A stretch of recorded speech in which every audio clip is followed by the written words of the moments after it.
Well, in the first half of the lecture, I was explaining again where all of this came from. This thing, whatever it was. This explosion, this industrial revolution. And I was talking mostly about what it meant for Europe, particularly England, and its relations with the rest of the world, which is obviously important, particularly in a class on diplomatic history. However, it's also very important to note that, of course, it was very unsettling and destabilizing inside Europe itself, of course, beginning first in England. Not just because of the vast increase in productive power, but of course because of the factories which were built and created in order to harness that power. Is there something up here that wasn't clear that I wrote? No. Or, repeal of the Corn Laws, 1846. Actually, that's not a bad place to begin. Because some of the theories, again, which you can either use them to explain where the Industrial Revolution came from, or you can use it to critique it and criticize it. The notions of laissez-faire, for example, coming from the French, basically let do. The notion, sometimes I think erroneously attributed to Adam Smith. It's not exactly what he said. But again, this notion that the government should stand aside and let market forces do their magic. You know, like any idea, like any ideology, it is, of course, somewhat overdone. I mean, a laissez-faire system has never entirely existed. You've never had a society which didn't have a government, much as the anarchists would like to think it was possible. It's all a matter of degree. You know, so that actually the one thing I didn't mention about the Anglo-Saxon world, which did distinguish it again from Europe, is the notion of limited government. I should have put that up, I suppose, up here. Again, this notion that sometimes it's called the night watchman state, the notion that the state only really just keeps a kind of eye on people. It prevents crime, it punishes crime, it watches the borders, you know, it makes sure that bandits don't arrive on the shores in the case of England. But that it doesn't get too large. I mean, for most of the 19th century, government spending in England remained around 10%. In fact, to some extent, this was true on a slightly higher percentage in continental Europe. The thing which really transformed the relation between state and the economy in the modern West was the First World War. Since the First World War, no country in the West has really gone back, America maybe for a time in the 1920s, to anything like the old laissez-faire system, where the state was unobtrusive and out of the way. It's not just, though, about the size of the state and its role in the economy. It's also, of course, around the law of something like wages. You know, if you hear your typical critique, again, whether it's from the Marxists or from other critics, some of them even liberal political types like John Stuart Mill, they noticed that there were great inequalities created. Obviously, the people who owned the capital, the people who owned the factories, the people who were selling these goods around the world, many of them were reaping tremendous profits. Really, some of the richest people in the history of the world lived in the 19th century. I mean, in the American case, we have the famous people like Andrew Carnegie, John Rockefeller. I mean, no matter how rich somebody like a Bill Gates is today, he's not rich in the same way that a Rockefeller was rich. I mean, not least because back then they didn't have income tax, so he didn't have to pay any taxes. But no, let's say a person like J.S. Morgan or Rockefeller about 120 years ago, they might have been worth, maybe like $1 billion. But then the dollar, of course, was worth a couple hundred times what it is now. So if you really adjust in terms of purchasing power and inflation, they'd be worth a couple of $100 billion. But it's beyond that. It's the fact that in the 19th century, the world was very different. So that even if you were just worth 1/100th of that, you probably employed like 10 or 20 servants. The whole world was different. If you were really rich in the 19th century, it wasn't just you to have houses in different countries. It's that all of those houses would be staffed by domestic servants, possibly as many as like 80 or 100 or 150 of them. In other words, the people at the top were really, really rich. They were enormously wealthy. Whereas, of course, the people toiling away in the factories, particularly before they started passing child labor laws, and a lot of the laborers were, as young as 12 or even 10. Many of them, of course, lived in difficult, if not impossible conditions, almost squalid conditions. A lot of this then motivated, again, critiques on kind of humanitarian levels. It was also just unsettling. It wasn't just unsettling because of poverty and wealth. It was also because of traditional ways of life being upset. Again, this was even more true in a place like India, where the impact of the kind of British textile imports decimated almost an entire native industry. It was true even in England itself. I mean, the decline of, I didn't leave myself enough room here. I'll open up another board. The decline of something like the medieval guild, associations of craftsmen, a guild where you have to apprentice, you learn a trade, like a skilled trade, like carpentry or masonry, or even you're a cobbler, you make shoes, something like that. Shoes actually might be a good example. Like today, of course, you could pay lots and lots of money for a handcrafted shoe from Italy, if you want. Or you can pay virtually nothing for, I suppose these days we all say, an import from China, right? I mean, almost anything from China is cheap, in part because, of course, of the, shall we say, not high wages paid there, and sometimes even slave labor inside prisons in China. Something made by hand by a skilled craftsman is by its nature expensive. You take pride in your work, you produce something which is tangible and visible, which someone treasures as a kind of unique handmade item. If you then make everything with a machine so that it's standardized, it's not the same. I mean, that can be true even with something like a rifle or a gun, where before Eli Whitney pioneered the concept of interchangeable parts. That is, like every part of the gun, from the trigger to the handle to the bore. All of those would be mass-produced separately and then assembled together at the end.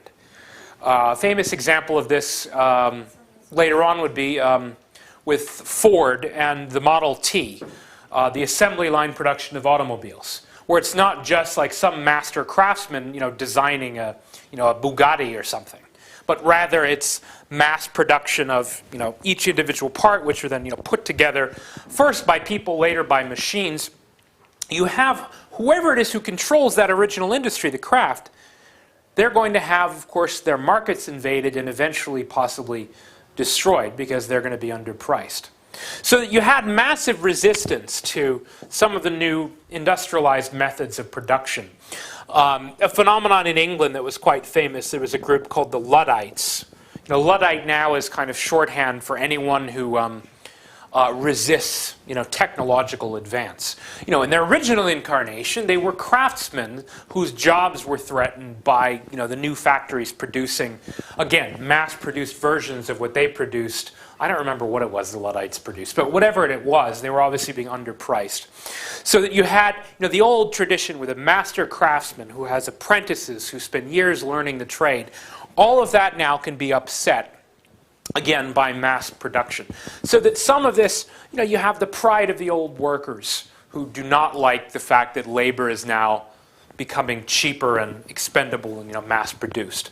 You have obviously the differences in wealth I talked about. Now, again, the initial responses coming from you might call them the apologists, for industrialization, starting with Adam Smith and then, his disciples.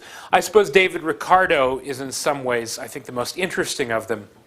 He had this notion of the iron law of wages, which in some ways is not that dissimilar to modern Keynesian theory about wages and inflation.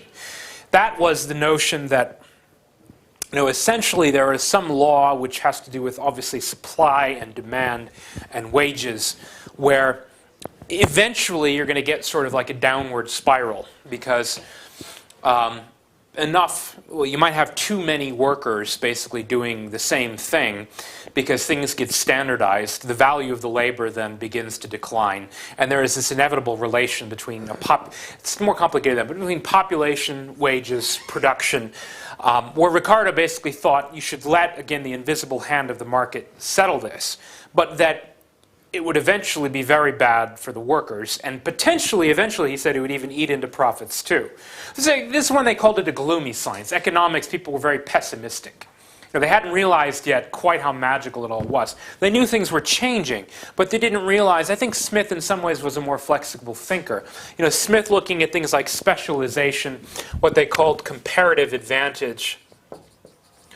I mean, the theory of comparative advantage, like all of these theories, it has holes in it. The notion that, well, each country, each region of each country might be good at producing a certain thing, so that's why you should have free trade, so that everyone can specialize. And it all sounds very nice in theory, but of course, the real hard nature of reality is that it may very well be that a country like China is very good at producing lots and lots and lots of different things, and another country is not really that good at producing anything. And that country might get wiped out. The law of comparative advantage explains something. Yes, specialization is good. It's good that certain industries, that basically, the modern economy wouldn't be possible with all this. No one's self-sufficient anymore. Nobody grows, very few people grow their own food. Very few people make their own shoes or their own clothing or their own means of transportation. We all expect other people to do that. That's specialization. The self-interest of the butcher. That all works, what Smith talked about, up to a point. But the problem is if you take any theory and you make it too rigid, I think you do eventually get to a point where you can be callous, just as the critics said. The most famous example of this is a couple of things kind of in conjunction in England where, the free traders, inspired by Smith and Ricardo saying you shouldn't interfere in the market, the free traders got the Corn Laws repealed. These were basically tariffs on imported foodstuffs. So that England famously now becomes not just a net food importer, but like a massive food importer. To the point where in both of the two world wars, about the German U-boats, the submarines, they were literally trying to starve England. Now you think, how could a bunch of submarines starve out a country like England, which was at the forefront of the agricultural revolution? They could do it because England no longer grew its own food. Because of specialization and comparative advantage, it was cheaper for England, of course, to have its grain from America and its cattle from Argentina. There's a famous quote about this. This was an economist in 1865, kind of bragging again about the benefits of free trade. And he said, this is apropos England, he said, this is in Kennedy, by the way, if you have it with you, page 151. He said, the plains of North America and Russia are our cornfields. Chicago and Odessa, that is in southern Russia, are granaries, modern Ukraine. Canada and the Baltic are our timber forests, where we get our wood. Australasia, Australia and New Zealand, contains our sheep farms. Argentina and the western prairies of North America are herds of oxen. Peru sends her silver. The gold of South Africa and Australia flows to London. The Indians and the Chinese grow our tea, our chai. Our coffee, sugar, and spice plantations are in the Indies. Spain and France are our vineyards, where they make the wine. And the Mediterranean, our fruit garden. And our cotton grounds in the southern United States, we're now expanding them elsewhere, like to Egypt. Well, that's all wonderful up to a point, particularly if, you're the metropolis and you're getting all of this stuff. But there are a couple of potential problems. Not just in case of war, you no longer grow your own food, so you could be starved. The other problem, and the real, I think, the essence of the critique against the free traders, at least in the 19th century, it comes down to the Irish potato famine. I kind of have a stake in this, because my ancestors, we didn't keep very good records, but most logic suggests that they came over at the time of the Irish potato famine. My name, McMeekin, being, of course, famously Irish. And this is when the critique goes, they believed so heavily in their theory of laissez-faire and let do and don't interfere in the market that they let all these Irish people starve, when they had kind of a blight in the potato crop. And they didn't intervene and, send foodstuffs. It's massively exaggerated, but on the other hand, to some extent, the critique does stand. The British government did not do nearly enough to alleviate the potato famine in Ireland. And it didn't do so partly because, again, of this notion that the market was supposed to solve problems. And because it happened, again, it's not like the one thing led to the other, but because it all happened at about the same time, it is sometimes related. This notion that England first allowed food imports to basically let the market dictate the food industry, which led to the decimation of a lot of agricultural production in England because wages were higher, and so England basically allowed itself to be underpriced, particularly by America. America, the granary of the world, the Midwest basically in America, which produces most of the grain. So this led to a massive decline in the agricultural sector. It was only tangentially related to the potato industry in Ireland. But the philosophy again was there, that you're not supposed to intervene. The market will solve all problems. Self-interest. So, these notions, again, they were all a little bit exaggerated. There was something to all of them. They were important in part because laissez-faire became kind of a policy. And then that in turn created, of course, the critique from the socialists that we'll get to that in a moment. But for now, the one thing I want to say about the iron law of wages and even some of the pessimism of somebody like Thomas Malthus. Yeah, I think you did read him in Hijiv, or you're familiar with Malthus anyway, the essay concerning the increase of population. Well, both Malthus and Ricardo, they both had these notions of limits. Partly they were pessimists because they thought that just, inevitably you were going to get population growth, which would impact wages, which would also impact the food supply. Malthus hadn't realized the potential for a geometric increase in food production based on modern agricultural techniques. The thing Ricardo also didn't realize is that wages, to some extent, could be elastic, in part depending on mobility. That is, if workers did not like the wages they received, they could go elsewhere. I mean, the one saving grace of laissez-faire, I think the reason it didn't lead to an outright class war in England, is simply because so many of the English left. Some of them left to escape wages, some of them left to settle some farm in Canada, some of them went to Australia, many of them went to America. The real essence I always thought of British imperialism was partly, again, that everyone wanted to get out of the British Isles, because the weather is so bad. So they all leave, and by leaving, England then did not quite overcrowd. The wages, although they were low, they never went too low. The laissez-faire theory was itself distorted and, in some cases wrong. But then the critique of the Marxists, who we're going to get to in a second, the orthodox Marxist theory, which is in some ways not that different from Ricardo's iron law of wages. It just has a much more kind of like a nasty, sinister edge to it. Marx's idea was called the immiseration thesis, was that workers would inevitably get swept into more and more factories, their wages would be lower, and eventually the whole thing would fall apart. What neither Ricardo nor Marx foresaw, that is, neither the laissez-faire economists nor their most fervent critiques, was that eventually wages might actually rise, and even the workers would get to be wealthy. To the point where, not to put too fine a point on it, but in the modern United States, personally, when it came to kind of economics, I made a rather poor decision, to get a PhD and become a professor. Now, I'm not complaining. Bill Kent, treats me well. It's a nice job. But honestly, if I'd become a carpenter or an electrician, I'd be making a lot more money. I'm serious. It's quite amazing. Some of that is, again because some of the ironies of kind of modern globalization are that, of course, white-collar work and office work and things that involve communications and the internet and telephones, that can now be done in places like India, right? And so your wages are undercut by competition. But, of course, you can't hire a carpenter from India. You can't hire an electrician. You can't hire an air conditioning mechanic. And the basic law of economics, again, supply and demand, those services are still in demand, and there aren't that many people that can do them, and so their wages are actually high. So that to some extent, again, you can say, well, look, laissez-faire, you should have just, let things... Well, it's not always fair, though. That's the problem with laissez-faire. It's not always fair. Yeah, you can work hard, but you might not necessarily get that much out of it if you're working in a kind of routine, boring job in a factory that is easily replaced by someone else. Particularly in the case of child labor, and it used to be really awful. Someone like a 12-year-old would be working. You think about it like a job in a factory that a 12-year-old can handle. Probably is not that difficult a job. It might be physically grueling and boring and tedious, but anyone could do it.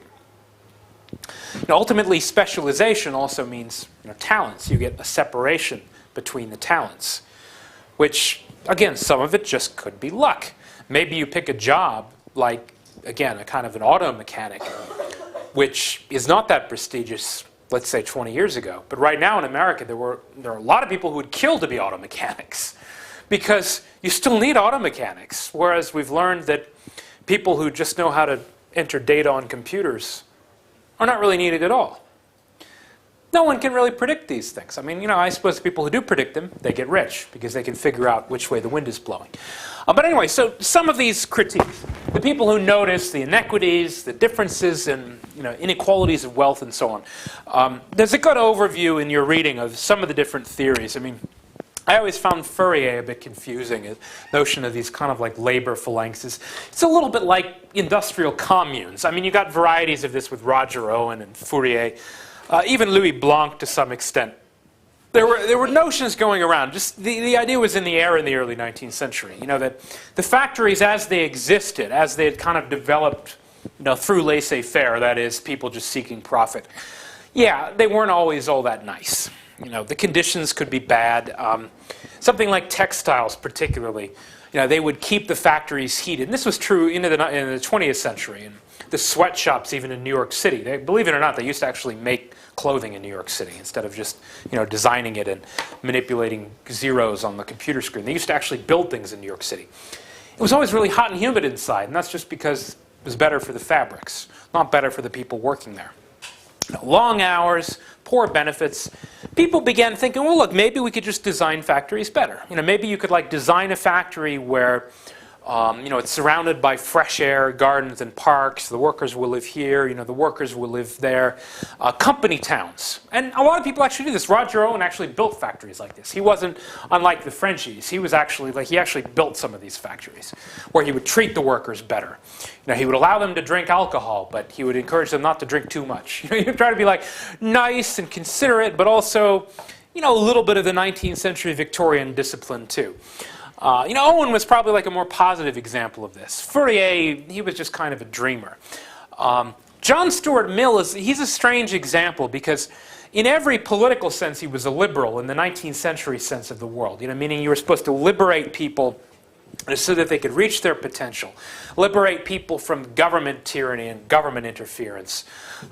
Liberate people from ancient prejudice and bigotry and superstition. Sounds a lot like laissez-faire liberalism, but supposedly partly because, he was in love. Actually, he was in love for 20 years because the woman he was in love with was married to another man, and he actually waited for the other. This is very old-fashioned. He actually waited for her husband to die. It took 20 years before they started dating.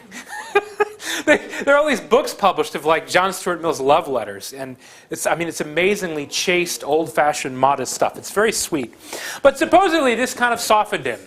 So he realized, look, capitalism was great, it produced wealth, but you had to think about the poor. You had to do something about the poor. He was always a little vague on what you were supposed to do.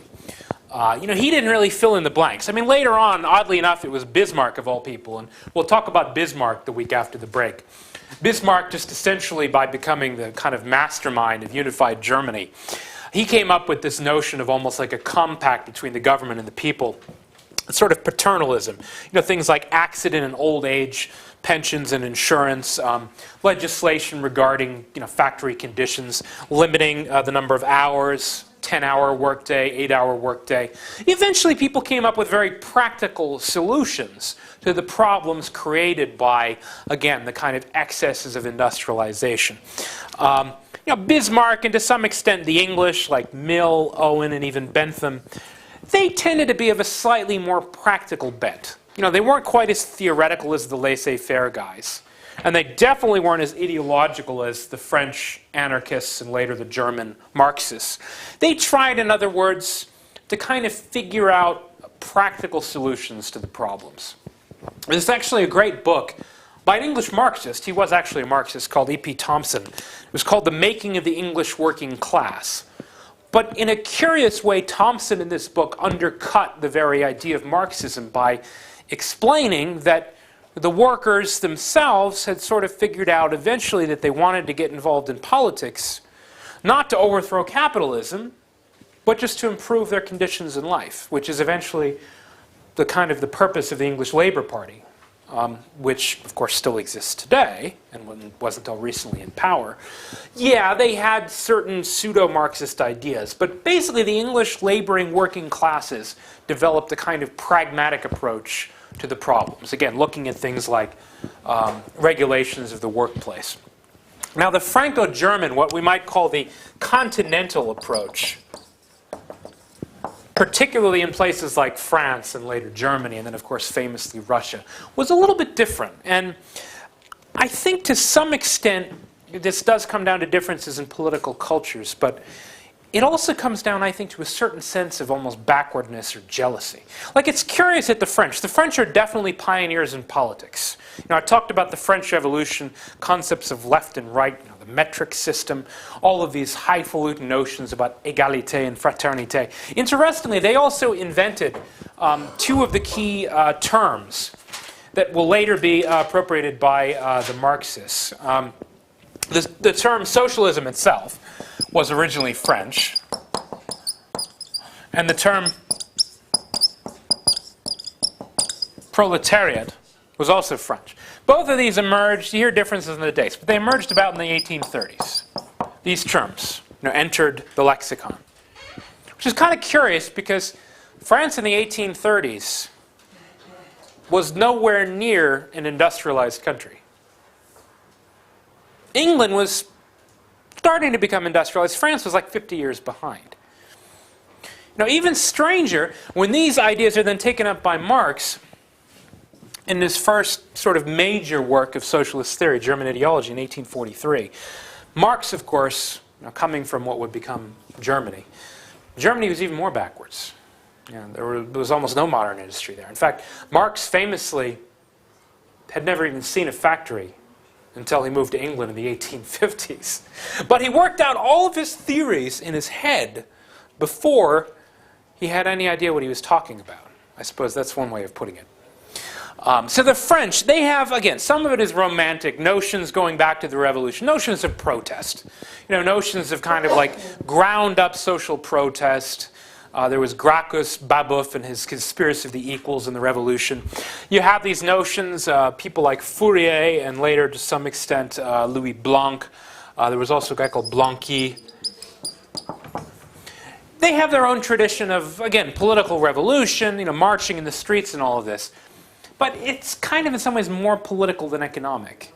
You know, Marx's theory, well, his theories, were, I think, in some ways even more ethereal than that. They were at yet one more remove from economic reality. It's not just that he hadn't seen factories.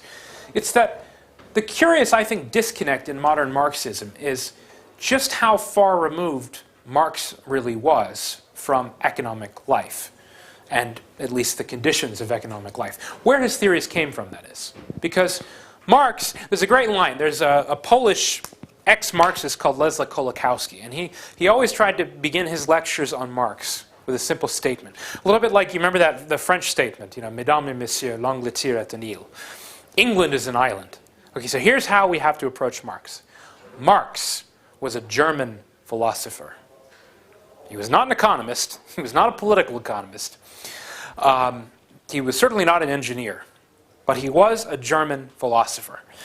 So to understand Marxism, I think you have to begin with German philosophy. And we don't have time to give the whole history of German philosophy, but you probably at least encountered Hegel in Kiev, I think, right? Okay. Well, to bastardize and simplify the idea very, very quickly, the notion of the dialectic is key to Hegelianism, as it was taught at the University of Berlin when Marx attended school there in the 1830s. Now, there were right Hegelians and left Hegelians. You know, the right Hegelians were the ones who, a little bit like Hegel himself, you know, they saw history as the working out of a certain process.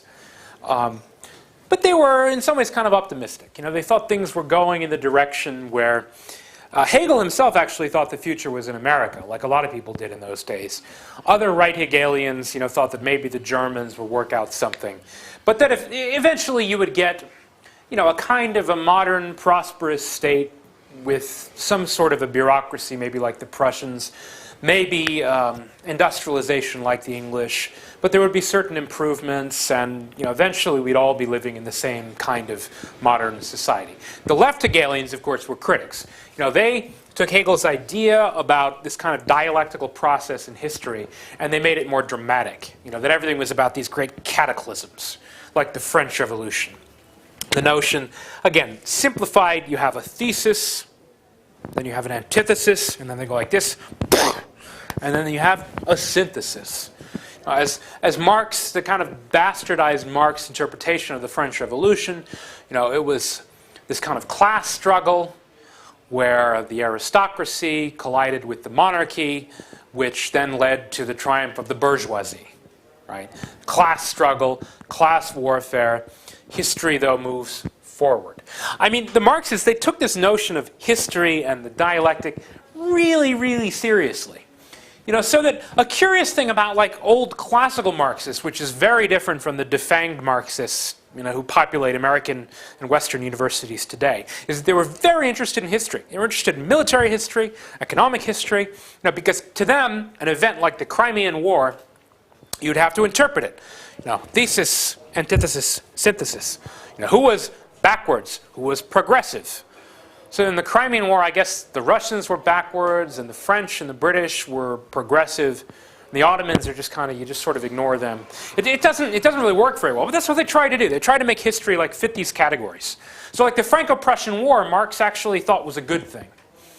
Later Marxists, many of them were pacifists, but Marx himself was not a pacifist.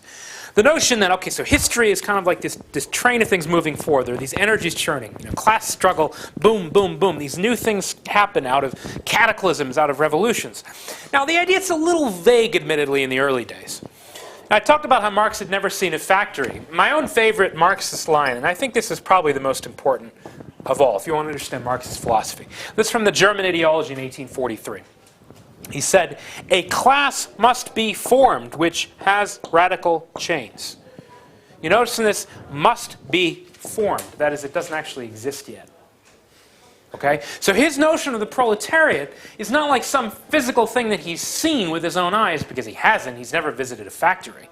It's rather, in order to kind of allow this philosophy to play out in the world, we need to have this kind of radical class. Some of this even comes from Rousseau, his notion of people breaking their chains. And Marxists always use this philosophy. I mean, that's right in the Communist Manifesto. Workers of the world unite, you have nothing to lose but your chains. You're going to break the chains and become free. If you see this, you can begin to see, though, how infinitely malleable Marxism is. That in the 19th century, it was the proletariat. That was the key phrase, the catchphrase. That was in some ways kind of the fashion on the left. Later on, it could be, a racial group. It could be homosexuals. It could be feminists. The notion is you have to have some class which is opposed to the current order, which then, will be the vanguard class in destroying it. So again, the idea is abstract. It comes from German philosophy. It gets its kind of key formulation in the Communist Manifesto, published 1848. Somewhat coincidentally at the time of the great revolutions that rocked Europe, beginning in Paris. And Marx actually witnessed a lot of that. The notion then, okay, you have a couple of things coming together. Some of this he shares with the socialists. Yes, there's a kind of vague notion of the solidarity of the working classes. But again, he's not trying to ameliorate conditions. He's not trying to improve conditions. I mean, he wants a revolution. And he wants basically violence. The other thing he wants is state control. If you actually look at the program in the Communist Manifesto, nearly all of it was carried out in one form or another by the Russian communists eventually in the 20th century. That is, nationalization of the banks, industrial armies in the countryside, like the Russian kolkhozy, as they were called, these kind of cement monstrosities sprouting up in the countryside. It was all there.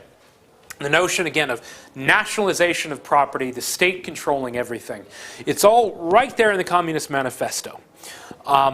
In some ways, the theory doesn't really reach maturity until Das Kapital, with this famous phrase about the integument of private property is torn asunder. The knell of private property sounds. The expropriators are expropriated. Now, what he meant by this, the expropriate, that's what's supposedly going to happen on the day of the revolution, sort of 0 hour. The workers break their chains and steal the property from the owners, the capitalists who themselves had stolen it from the workers. Now, again, all of these ideas depend on this notion of the dialectic, this process where history is moving forward. The theory is that, again, capital is accruing into fewer and fewer hands. And so eventually you're going to have, maybe now there are like 500 English capitalists. Well, next year there are going to be 400. And like 10 years later, they're going to be maybe 50. And then 20 years later, they're going to be like just 5 people who own everything. And the rest of us are just like these slaves working away in factories. This is the theory anyway. And that's why eventually the whole thing is going to be torn apart in this apocalyptic revolution. And eventually then the workers will be freed. Only the part that he left a little vague is how it is that you're going to have the state controlling everything, but the workers supposedly are controlling everything. That was really, I think, the central conundrum none of these people could work out. Some of them were talking about state workshops like Blanc, but he wanted the workers to control them. So was it the state or was it the workers? This dilemma played out very interestingly, actually, in Marx's own life. The famous Russian anarchist Bakunin, who, like a lot of Russians, I think he was in it, for the thrill. Just whenever there was some like labor uprising or a strike anywhere in Europe, he would go there and he would like join in and sing songs and chant with the workers. He liked action. He was sort of like an action freak. He had to be stimulated by action. Well, the anarchists, oddly enough, in the early days, you wouldn't expect this, but they sort of worked together with the Marxists. Proudhon and his followers, Proudhon is the one who coined this phrase, property is theft. Proudhon's followers, particularly in France, Bakunin from Russia, they all joined Marx. Marx actually, a lot of people don't know this about Marx, that he actually did have a kind of active political life. He formed this thing called the First, I shortened it to First International. The actual full title of it is the First Working Men's International Association.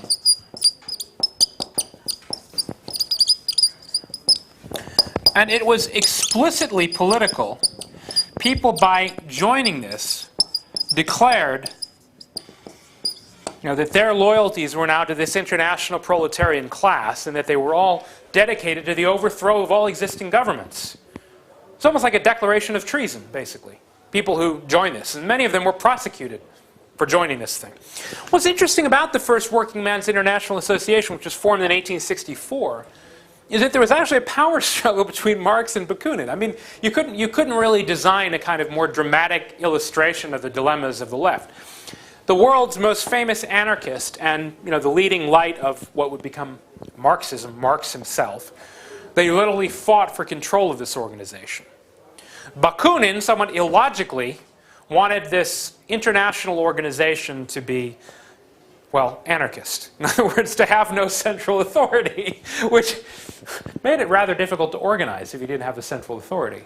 Whereas Marx said, no, you can't have an international association without someone running it and telling it what to do, who was actually explaining, to the workers where their loyalty lies, etc., etc., etc. You have to have a secretary who actually runs the thing. Well, as you might expect, Marx won this particular battle. He expelled Bakunin from the International, along with all of Bakunin's followers, along with all of the anarchists. Anarchists, again, believing in literally not government. Marx believing in state control, which is kind of the opposite. Again, in the early days, they were kind of romantically against the system, but it rapidly became clear that these ideas didn't all work together. Proudhon and Bakunin, the anarchists, could not fit together with Marx and the Marxists. In fact, I think Bakunin made probably the earliest and greatest critique of what would become Marxist totalitarianism. He actually wrote in 1870, on the basis of watching the way Marx ran the First International, he said, this guy wants to run everything, and he's not going to tolerate any dissent, and any Marxist state that he creates will eventually have a tyrannical state apparatus that controls all property and controls all jobs and tells everyone what to think and what to do, which is, of course, exactly what happened in the Soviet Union. But very interestingly, Marx himself, he won this war, but a lot of people weren't happy about it, and he died. He wasn't exactly bitter and broken when he died, but his First International, what he did, in a curious way, he decided he kind of wanted it to die a quiet death because he realized it wasn't working. Bakunin took all the anarchists and they all left. And so he moved its headquarters to New York, which was a long way away from Europe where nobody really gave a fig about socialism. And so he basically let the thing die. But it later had an afterlife. And we'll deal with this in due time. But the Second International,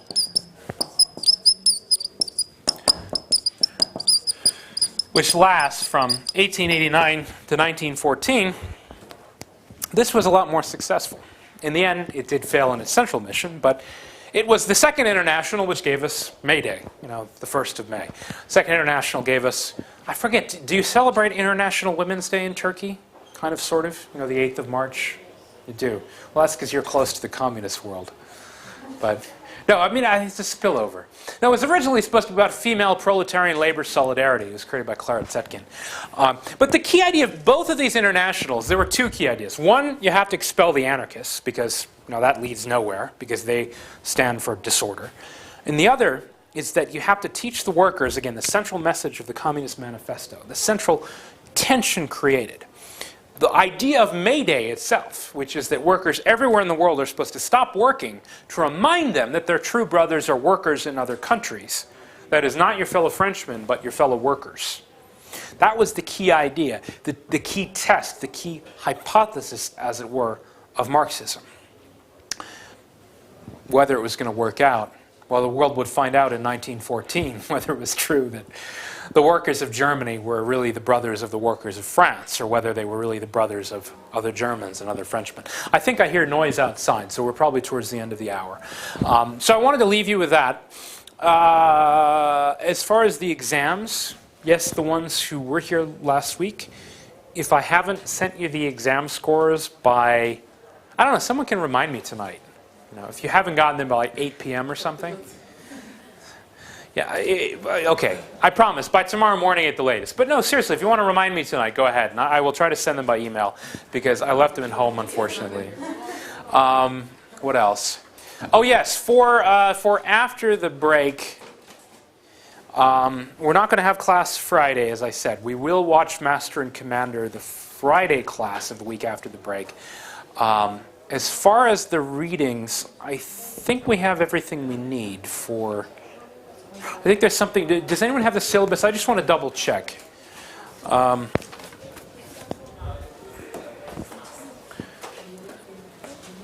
think it's from Kissinger, primarily, and a little bit of Kennedy. No one has the... I know I should have it. I'm the Hoja, after all. But I ran out of all my copies. I'll have to print it out again. Right. Just double checking in the readings. Right. It's Kennedy and Kissinger. About 20 pages in Rise and Fall of the Great Powers. That's the Kennedy. And then the chapter on Napoleon and Bismarck in Kissinger. So you have the whole Bayram to catch up on your reading, right? But listen, there is good news. Your midterms were much better than your quizzes. So, bravo. Tebrikler.